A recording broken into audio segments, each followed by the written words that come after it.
This episode is powered by Safety FM.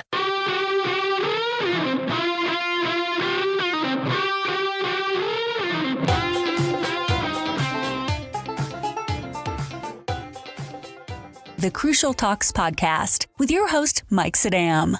Hello, everyone, and welcome back to the Crucial Talks podcast. I'm your host, Mike Sedam. If you need anything from me, please visit crucialtalks.com and feel free to reach out to me. And if you could please rate and subscribe to the podcast, I'd greatly appreciate it. It really helps us build the audience of people that are interested in understanding what drives them and what drives others. Now, today's episode, we get to interview Roger Nierenberg. And what is really cool about Roger is he's outside of the people we've been talking to lately. I mean, yes, he's an author, and yes, he does leadership training, and yes, he works with CEOs of companies, and yes, he works with management of companies, and he's helping companies and industries think differently about their system, how they work. But what's really cool about Roger is that he is a maestro. He has a background in conducting orchestras. He has a background, and his love is truly music and the art of music and how music helps people really see what's going on in the world around them.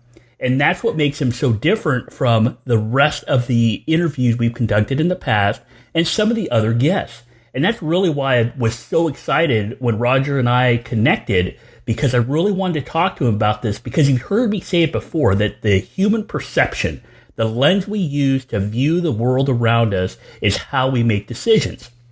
And what Roger has done is taken his background in music, and not only his background in music, but really that art of music and the ability and the skill and the art it takes to get all these different people with different skill sets to work together to create. And that is where I think the value is in what Roger does. Now, Roger has created the music paradigm, which is really using orchestras and music in a way that allows him to help other people and other companies to be able to think differently. And that is where the value lies of what we're going to talk to him about today. So Roger still works regularly with musicians. He still works with Fortune 500 companies. He's still doing music throughout everything he does. So without further ado, I'd like to welcome Maestro Roger Nierenberg to the Crucial Talks podcast. How you doing today, Roger? Hi, Mike. Pleasure to be here. Well, it's really great to have you, and I found you really interesting, especially with this concept of music paradigm, because paradigm shifts are what people need to change how they see things. So how did you come up with this idea of the music paradigm, and what have you done in the past that allows you to help so many people today? Well, it's a very astute question that you're asking, and I love the language that you use, because a paradigm is a kind of a lens through which you perceive reality and interpret it. And what the music paradigm is it allows you to understand what it's like when music is your lens, that you're seeing what goes on in this with a phenomenon that's similar to what happens in music.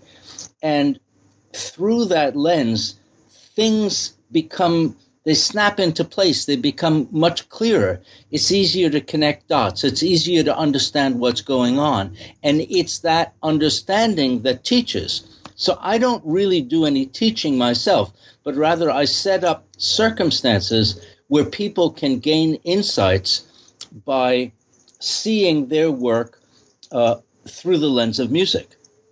Well, and when you're talking about seeing their work through the lens of music, why do you think changing how they see their work or how they see what they're doing, why do you see that shift as being important to people? Why can't somebody just learn or see things the same way they always have? What is important about changing people's lens?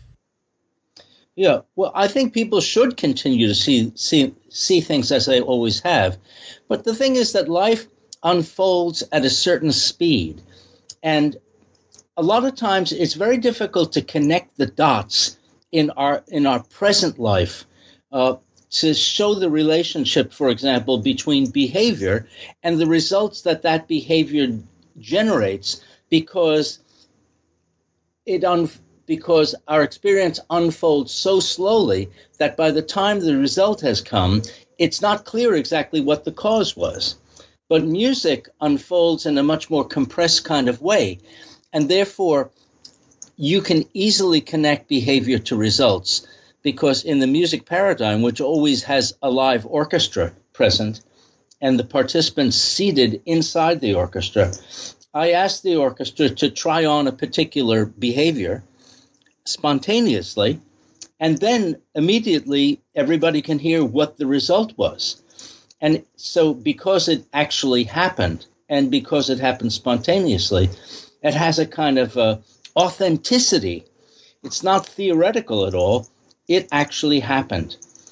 And that's very powerful and pretty impossible to deny.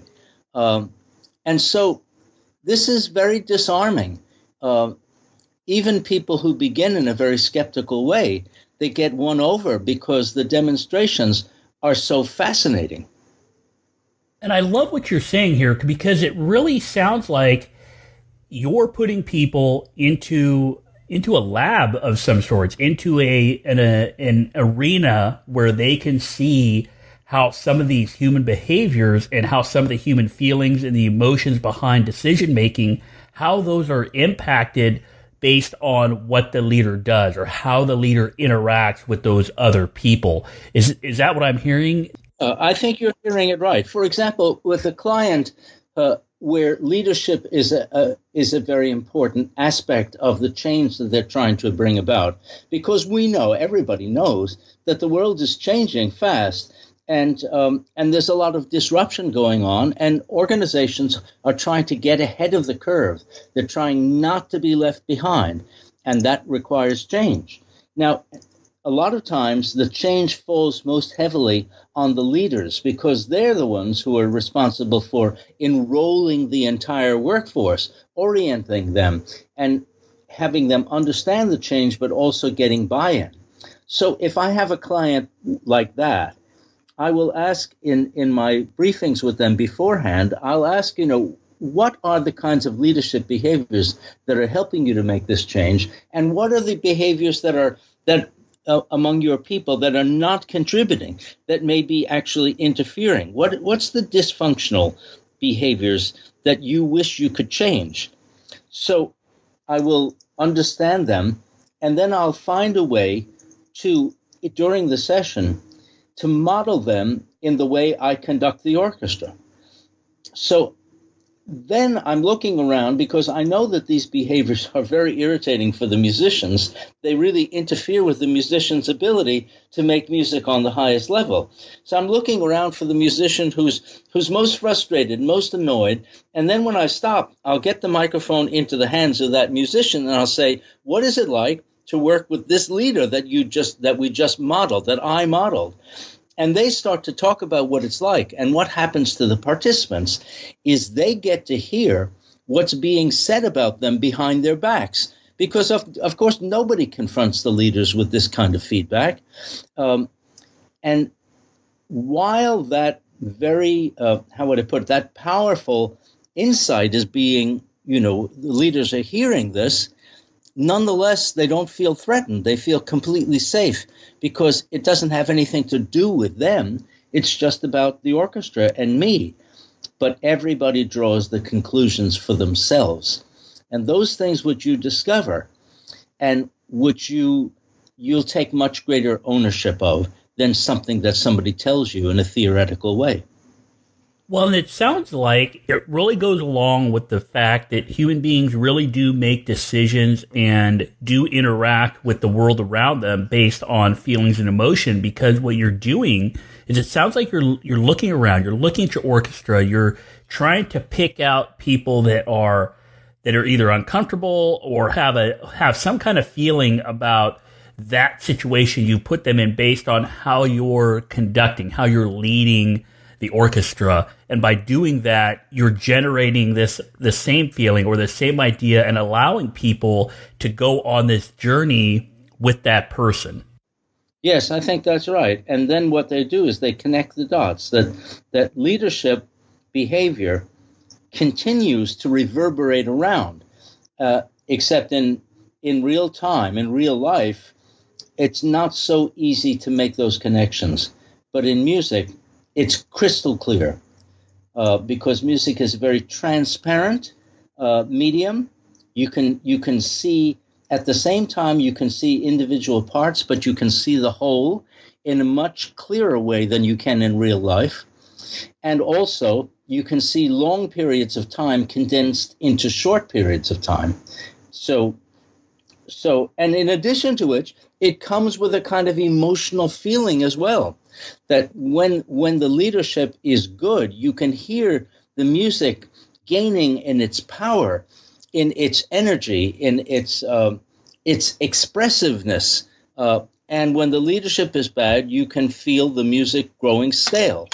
Well, and when we're talking about music as a medium, music as a way to see leadership or to see human behavior, I also like what you're talking about when you were talking about looking around the orchestra and seeing how people are reacting, because what it sounds like is that different people, I mean, they're sitting next to each other. They may be playing different instruments, but they're experiencing that moment at the same time. But what I've talked about on the podcast before with other guests and on some of the episodes I've done by myself, I've talked about the fact that two people can be standing next to each other and still experience things differently. So with your experience, with all these companies you've worked with all of the different musicians you've worked with all the different personnel you've worked with, are you seeing that in these situations, two people, they might even play the same instrument or the same type of instrument, but they may experience how you're leading them in a little different way? Does this matter to how you interact with the person? Does it matter the outcome? I mean, is one person who's playing an instrument, sometimes they play worse than the person next to them? How do you adjust for that? Because I see it in workplaces all the time where one person may interact with a leader a little bit differently. Some may have less of an impact on the system or the organization, and some may have more of an impact on the situation or on the system. Is that what you're seeing in some of the experiences you've had with the orchestra? It's an important question that you're asking. And the exercise in perspective that I do, because people begin and they're seated amongst the musicians, all spread across the whole room. They're sitting with the musicians. But at a certain point, I'll take some people who are on the periphery and I'll bring them up to the podium and ask them to listen to the same music, the identical music that they just heard from their chair. And they hear how incredibly different it was. Of course, because on the podium, all the vibrations of the sound are moving towards you and are focusing around you. So you hear a different kind of energy. And then you hear the whole thing in a way that just was not possible from your chair, because in your chair, you were in one particular locality on the periphery. So it's revelatory for those people to experience the same organization in a different way. And that's a powerful metaphor for the difference in reality between being a leader, where you have access to a lot more information of a different kind, and also a different kind of responsibility than you do when you're a worker in your particular station. And it highlights why there is so much misunderstanding between workers and leaders, and why workers often feel as though the leaders are not on their side in getting the work done. It's because leaders live in a different reality. And it's incumbent upon the conductor to understand the musician's reality and then to address that reality and give directions to people in that reality if you want those directions to be effective. That when the conductor gives a direction to somebody in the orchestra and that person feels, I understand what's being asked of me, I have the tools, I can do that, that's very successful. But often what happens is the worker hears the direction from the leader and they feel like, I'm not sure what's being asked of me. I know it must mean something to him or to her, but to me in my chair, it doesn't mean that much. So this exercise of the podium and the chair, is what I call it, is very powerful for highlighting those kinds of issues. Well, and I really, really like where you're going with this, because you're talking about the fact that people do live in different realities. And realities, in my opinion, and one of the things I espouse, is the fact that realities are constructed because we're social, we're storytellers, we see things based on those things. That's what makes us so powerful, but it also can be detrimental. So what I really love what you're saying is there is a misunderstanding between workers and leaders. And in safety, and this is where I kind of want to go next, in safety, we're constantly having discussions about work as imagined, which is what leaders think, which is what leaders put into process and policies, and how work is actually done, which is where you get from the workers. Now, in the past, there's always been this feeling that, hey, workers are going to make mistakes, workers are the problem, workers are something we have to fix. But now, relatively speaking, we're having discussions about systems and about organizations where workers need to be viewed as not as problems, but as where you can get solutions. And this is where I love where you're going, because what you're basically telling me is, as the conductor, as the maestro, you're not telling a particular musician how they're supposed to play or the technique they're supposed to use, but you're allowing them to work within their skill set to meet the needs that you have clearly articulated. And where I want to go with this is, you have this really cool blog post about Mozart in a nuclear power plant.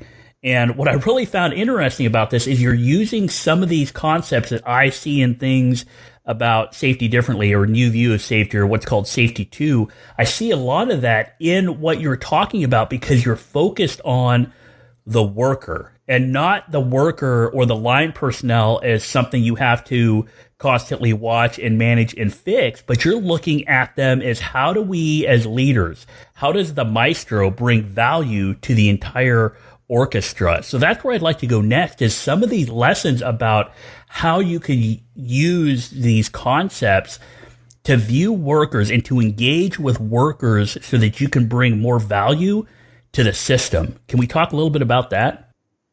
Yeah, well, we might as well talk about that blog, since it has a kind of mysterious title, Mozart in the power plant. This was a nuclear power plant that had made great strides in eliminating error, in speeding up processes, in accuracy.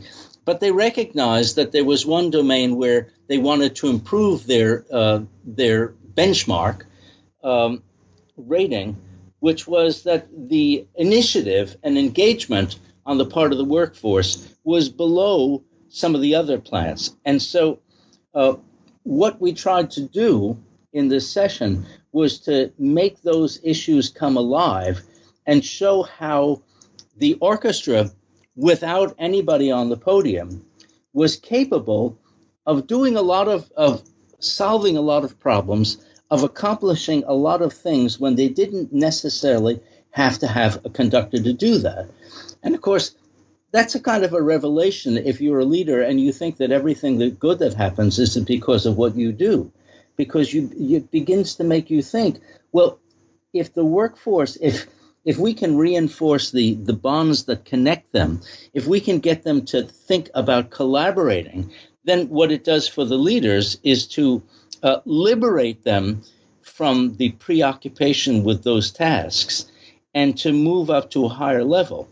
And what the blog reports is that in the past, when there was some kind of breakdown in some equipment and there was a mandated conversation, it was the senior leadership that participated in that, and the junior leadership, who actually had their hands on the machinery, were silent while the others decided what to do.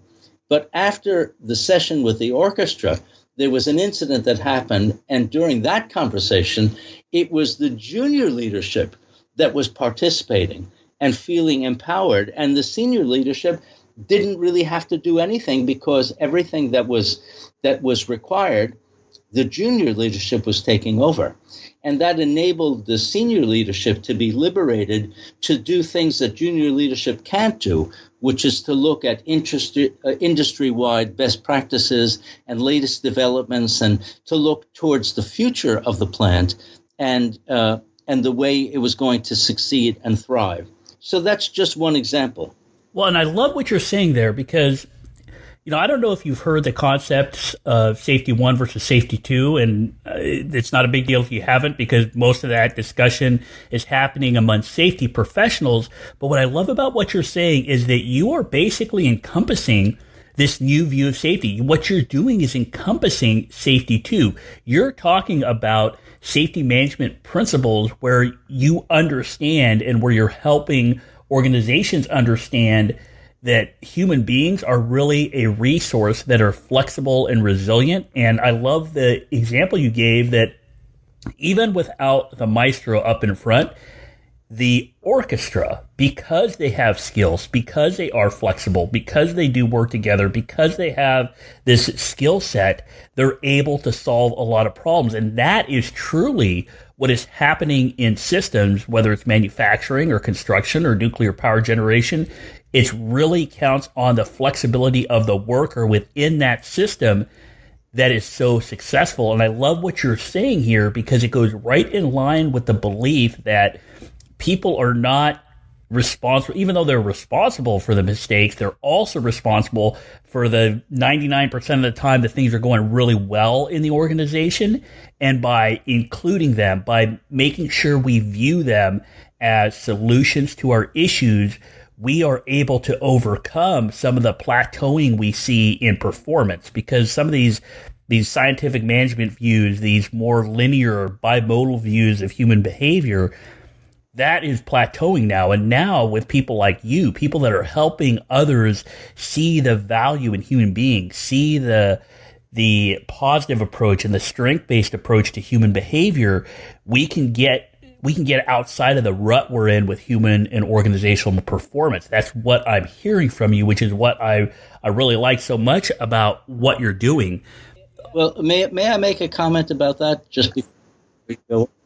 Well, it's one thing to tell leaders that they should empower their people, that they should focus, support them in having more initiative and becoming more active.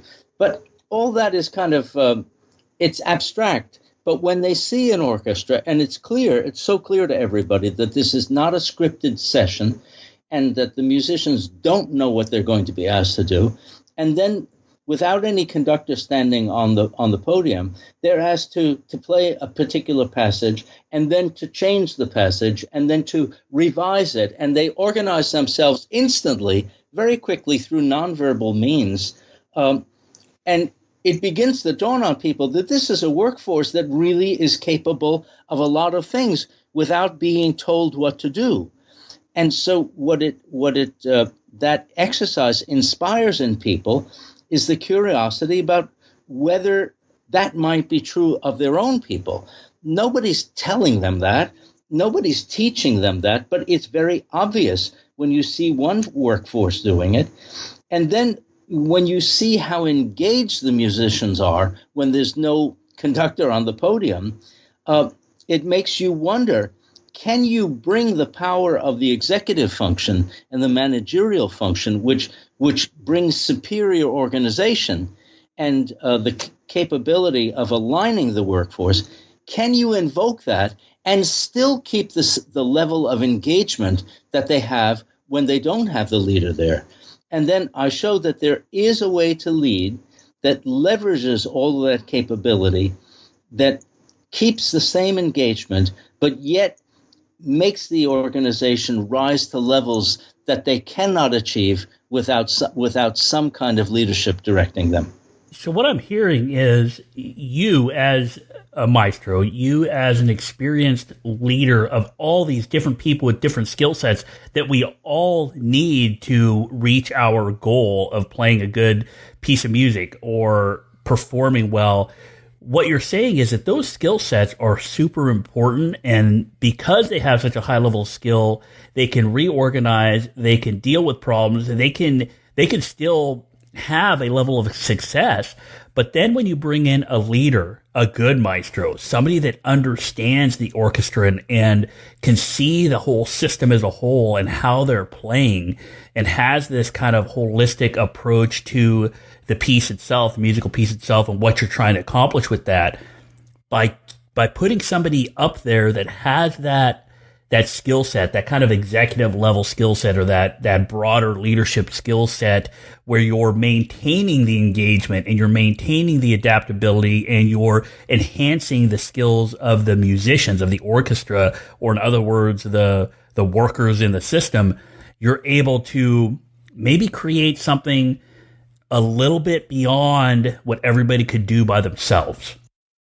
And then it goes beyond that, because one of the exercises that I do in every session is I choose somebody, one of the participants, and of course these choices are always spontaneous, and I place the baton in that person's hand, and then I guide the hand, and I show them how I'm going to move the baton, because ultimately I'm doing it, but it's going to be in their hand, and they're going to feel what it is that we're doing with that baton. But first, we decide in private how we want the music to sound. And then without any consultation with the orchestra, but just simply by moving the baton, they see that we can get the orchestra to do exactly what it is that we imagined. And that's an incredibly powerful demonstration of what leaders can affect, that you can actually control what the workforce is going to do if you respect their ability to connect, if you honor that in what you do, and yet you have a higher level kind of vision of what could happen, that you can actually bring that about. And it happens so efficiently and so quickly that everybody has to be just really kind of amazed and impressed at the power of this kind of leadership. I'm really liking what you're saying here, because what you're saying is that because you're showing people how to move the baton, they can start to understand how that impacts the entire system as a whole, how that impacts all these different players in the system. And so when you're talking about getting them to do exactly what we imagine, that they're still looking at the same sheet of music, correct? Absolutely. They're still playing the same piece of music. So that same piece of music, so they have that. It's not like you're changing the music in front of them, which means, to me, that means my music in an organization may be our policies and our written processes. But sometimes when you look at those written words, and like a musician looks at a written piece of music, they may see that differently. And what you're helping people do is to align what they imagine it's going to be versus what it says on the paper. And that's what I think a lot of organizations are looking for, is how do we align work as imagined versus work as actually completed, or how people are actually doing the work. I think that's a super valuable lesson. What kind of feedback have you gotten from people that start to see how they can align work as imagined, or the music, the piece of music, to work as actually completed, what you're actually hearing coming from somebody looking at that piece of paper? What kind of feedback are you getting from people that go through this experience with you? Well, it's eye-opening for everyone. Of course, for the person who has the baton in his or her hand, it's revelatory, because people get very curious about what is it that baton is doing? What are you doing with that baton to enable that? And then we focus on how the directions from the baton are so simple. And that, of course, is one of the principles of what makes for really good leadership, is that the messages that are conveyed are generally quite simple. But to take complex reality that you're trying to bring it about, and to distill it down to a simple direction, that is a very high level leadership skill. And that's manifest by the baton. And we show that when the baton is engaging the orchestra, you don't have to force, you don't have to push. It's just you kind of nudge the orchestra in a certain way, and then you feel the power of the workforce doing the work. And so people get very fascinated about what that type of leadership would be like if they were to exercise that. And I would think that a lot of them are thinking about, in what way do I communicate with my people? Can I accomplish that with simplicity? And what does that call upon me in order to translate something that might be said in 100 words down to something that can be said in 10 words? And I think that's what great leaders do. They find ways of translating something which is big and important into something which is simple, easy to grasp, and especially easy to implement, and also takes advantage of all the skills, the technical skills, but also the collaborative skills of the workforce. Well, I really like what you're saying there, because you're taking advantage of all the skills of these other people. And what I like about that is the fact you're saying you want to keep things simple, easy to understand, something that people can implement, but yet still takes advantage of these higher level skills. I mean, these musicians are highly skilled. You can't put me in there just right off the street and have me play at that same level. I would have to learn that skill set to be that flexible and that adaptable. And what I like about it is it sounds like that from one music paradigm event to another, can the environment change? I mean, are you doing this in different areas? Yes, every session is completely customized around the particular client and what their goals are, what their success picture is, what their ambition is, and also what the challenges are, what the impediments are. And then I build a session. I always do it in the locality, wherever the meeting is. I always use the local orchestra, wherever that is. And the orchestra comes in. I have 60 minutes with them to prepare the music. But we don't prepare the session. We just prepare the playing of the music. And so when the session starts, it has this freshness. And everybody can tell after observing for about 10 minutes that the orchestra is being asked to do things that they haven't been prepared to do. And that's why the most cynical people begin to have that cynicism disarmed and that skepticism, because they can see that this thing is real. It's really happening. Well, let me tell you what I love about that, because you're going into a new environment.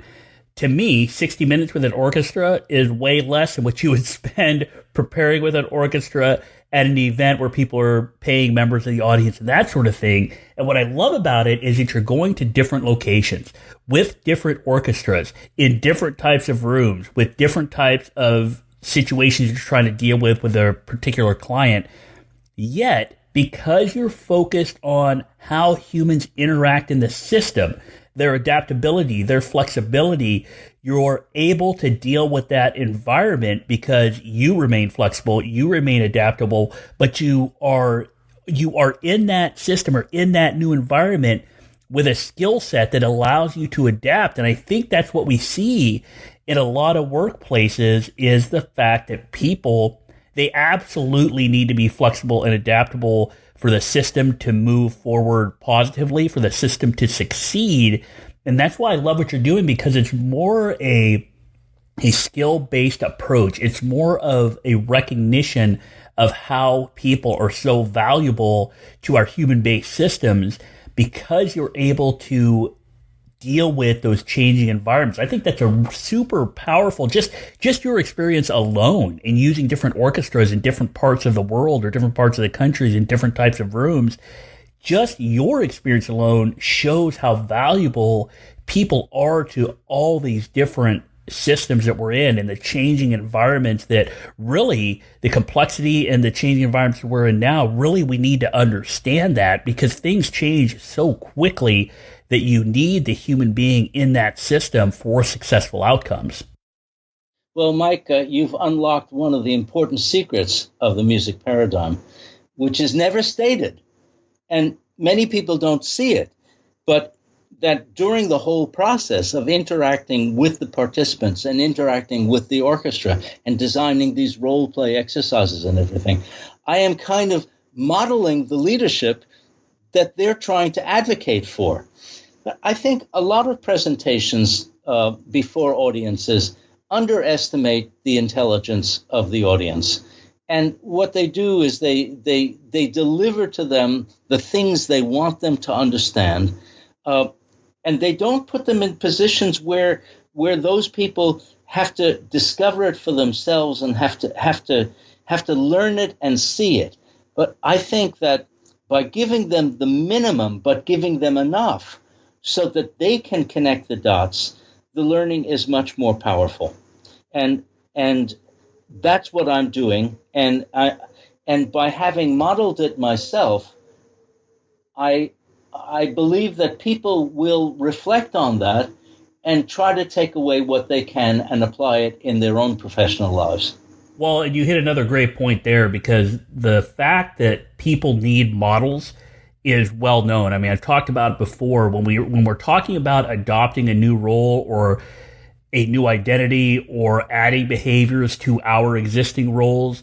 It's what is called in social identity or in self-categorization theory, it's the role of a prototype, of a model of behavior that we can glean information from so that in our minds, we can mold this new model that we want to subscribe to, that we want to be able to grow into. And I think that's a great point that you made because what we're doing in organizations is that we're trying to get people to understand that prototype of behavior is really super, super powerful because I think you wrote another blog where you talked about workers and about human beings, and I think you called it beauty and safety or beauty versus safety or something like that, where and you're really talking about how workers may be afraid to, and I think the terminology you used was to break that mold or to be outside of that mold. And that's what we're talking about is when we want to change behavior, the people that we're trying to change or the people that need to change behavior or want to change behavior, they need to be comfortable with that. And I think that's what you're alluding to with this idea that you're not only serving as a prototype for some of these leaders to gain different skill sets, but that idea of prototype also applies to the worker. They need to feel okay with their engagement level in that organization to be able to help that organization succeed.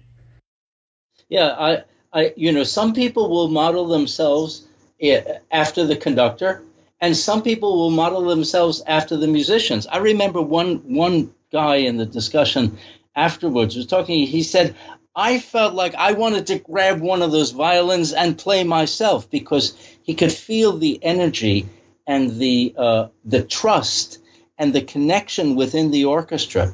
And he wanted to be part of that. He just wanted to feel that. And what a fantastic thing to take back to work and say with this feeling of this confidence that this can be done, that we can create that kind of community, that kind of working together. So that's just another way of people using a role model to inspire them. That is really an awesome place to talk, and some place where I'd like to kind of wrap up this episode, because what you're saying is, and this is what I'm hearing, is that employee engagement, and I don't care if that employee is the violinist or a cello player or anybody else or the maestro themselves, that level of engagement comes from people that want to feel that level of engagement, that want to be engaged, that want to be part of something great, want to be part of that energy, want to be part of that purpose. And when we can build that system in that way, when we can create the environment where people do feel engaged and do feel like they're serving a purpose and do feel like they're valued, they're more likely to engage at that level. And that's how we get beyond or outside of the rut we might be in, or increase our performance that might be plateaued now, because we're really tapping into that level of engagement and that level of performance. And can you, as a maestro, as the conductor, as somebody that is in front of that orchestra, can you see that when that violinist is engaged and empowered and feels that level of purpose? Do you feel that when you're seeing the orchestra play? Yeah, well, you see it, you feel it, and you hear it. And you feel the vibrations of the music on your face and your body. It's very real. And of course, it's beautiful too. And we all know that every business enterprise, regardless of what it is, there's always an emotional component in the way people work together. And the music, it liberates that. It gets people to feel it. We don't even have to talk about it. They just feel it. And ultimately, bringing about changes in your effectiveness at work always has a feeling component. Well, I think that's really the key here, is that you're understanding the emotional part of a human being, which is, that's super powerful. It's how we've been programmed forever, before technology, before we, started living in cities and all of that. It goes back eons on how people are programmed cognitively, emotionally. And what I love about what you're doing is the fact that you're tapping into that, but you're tapping into it in a way that helps people see it and feel it, so that they can start impacting the other people around them in this positive way. So I really enjoyed this conversation. You've really hit a lot of great areas in a different way that are so valuable to people. So I know there's going to be people out there that want to get more information from you, that want to contact you, that will want to figure out how does the music paradigm, how can that help them? So how can they get a hold of you, and what kind of services do you offer for people? Well, first of all, they can find the blogs that you've been alluding to on the website, which is musicparadigm.com. And there are also videos there. And there's a way to reach out to me directly. And there's a calendar that shows where I'm going to be and when. And if they want to, explore this and find out when I'm in their vicinity, they could probably sit in on a session themselves. And especially they can write whatever questions it is that they're curious about. So it's the easiest thing in the world to make contact. No, that's really great. I'll put a link to musicparadigm.com in the show notes for everybody out there. Roger, this has been a great conversation. I learned a lot just from this short time we spent together. You have a lot of great insight into a lot of the issues organizations are trying to wrap their heads around. And I love the fact you're doing it with music. I love the fact that you're doing it with different orchestras. I love the fact that you can take what you've learned after all these years of experience working with different orchestras and apply it to things like nuclear power and apply it to things like human resources. It's just a great lens and a great filter for people to see these different types of human behavior and different types of systems thinking. So I really wanted to thank you for coming on the Crucial Talks podcast. Thank you so much, Mike. I really enjoyed it. That was really, really good. Thank you so much. Now, everybody out there, whether you're a new listener or you've been listening for a while, if you have a chance, please visit me at crucialtalks.com and connect with me via email, LinkedIn, Facebook, or Twitter. Please share the podcast. Please review it. Please rate it, because conversations like the ones we just had with Roger are super valuable, and they really give us a different lens to look through when we're trying to deal with communities and relationships and organizations and systems. It's really powerful, and I'd love to grow this community of people that are interested in what drives them and what drives others. So have a great week. And remember, if we want to understand behavior, we need to understand what drives people. Please review, share, and subscribe to the Crucial Talks podcast. Visit crucialtalks.com.